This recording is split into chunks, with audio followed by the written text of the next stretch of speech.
Assalamualaikum warahmatullahi wabarakatuh.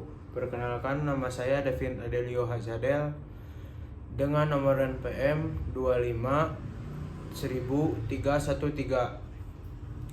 Kali ini saya akan mempresentasikan mengenai Pancasila sebagai dasar negara dan sumber hukum nasional.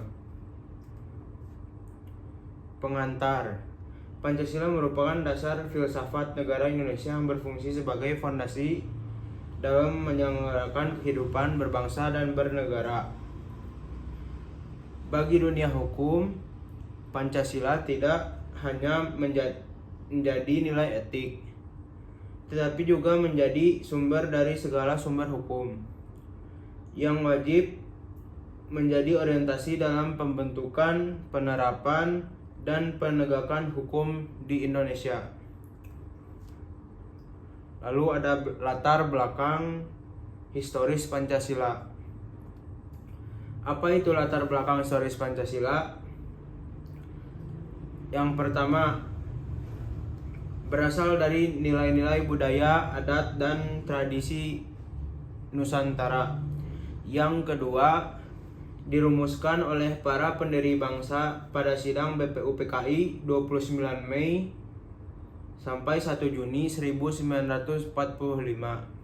Yang ketiga, Soekarno menyampaikan pidato berjudul Lahirnya Pancasila pada 1 Juni 1945.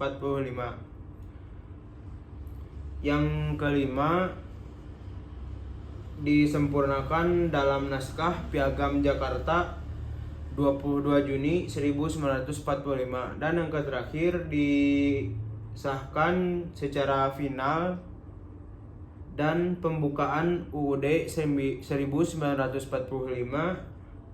pada saat tanggal 8 Agustus 1945.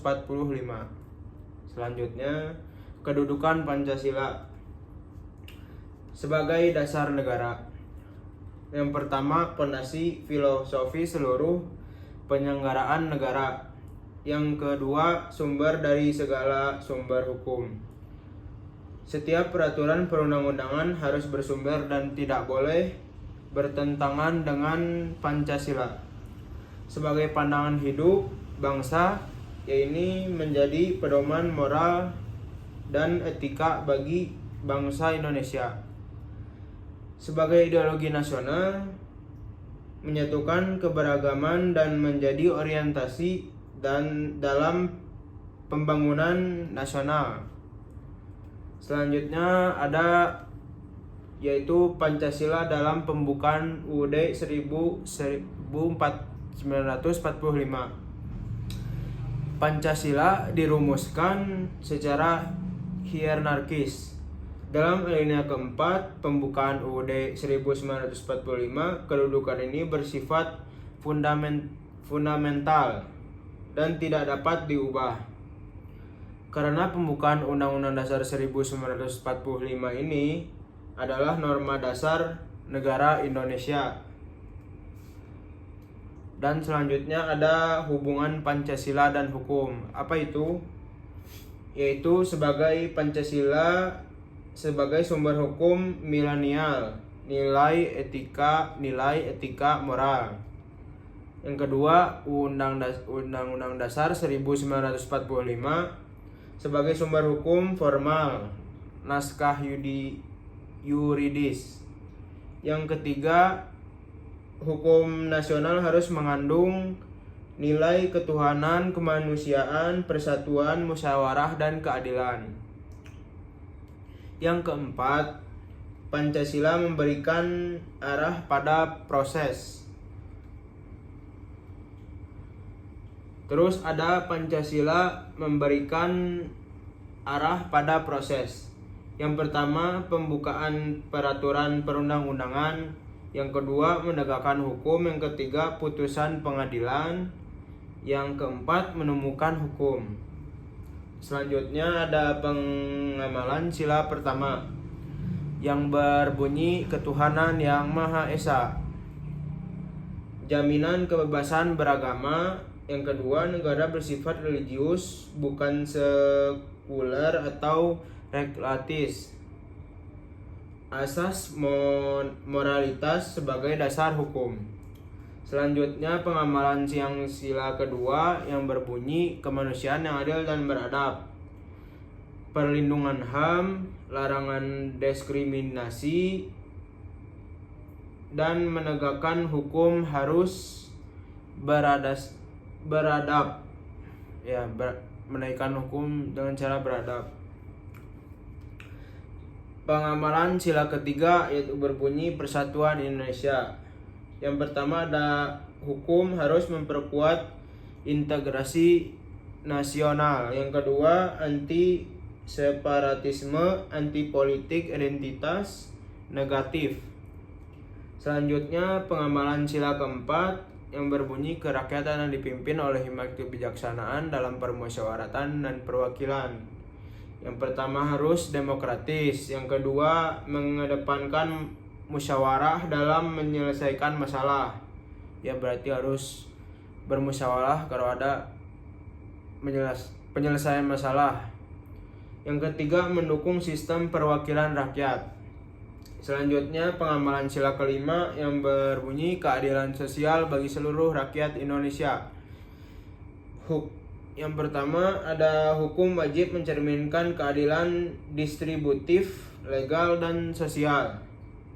Perlindungan terhadap kelompok rentan, dan terakhir sistem ekonomi nasional yang berkeadilan. Selanjutnya contoh implementasi Pancasila dalam bidang hukum. Yang pertama ketuhanan, pasal Undang Dasar 1945 pasal 29 tentang kebebasan beragama. Yang kedua kemanusiaan, Undang-Undang HAM, hukum acara pidana yang menjamin hak tersangka.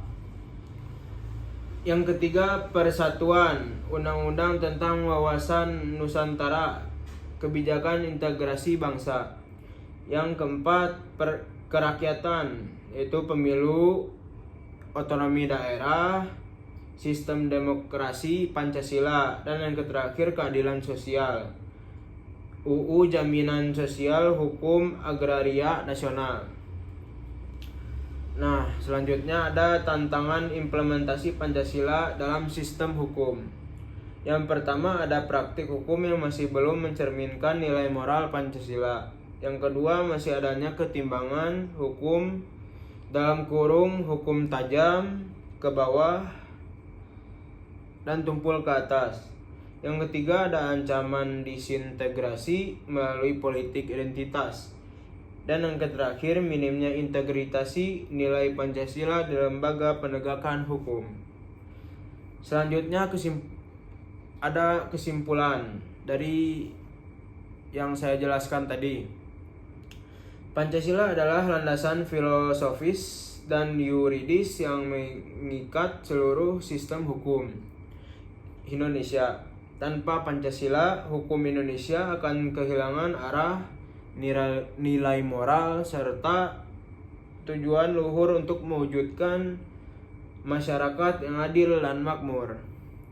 Oleh karena itu, pemahaman mendalam tentang Pancasila sangat penting bagi seluruh mahasiswa Fakultas Hukum, ya terutama Fakultas Hukum Universitas Pasundan ya.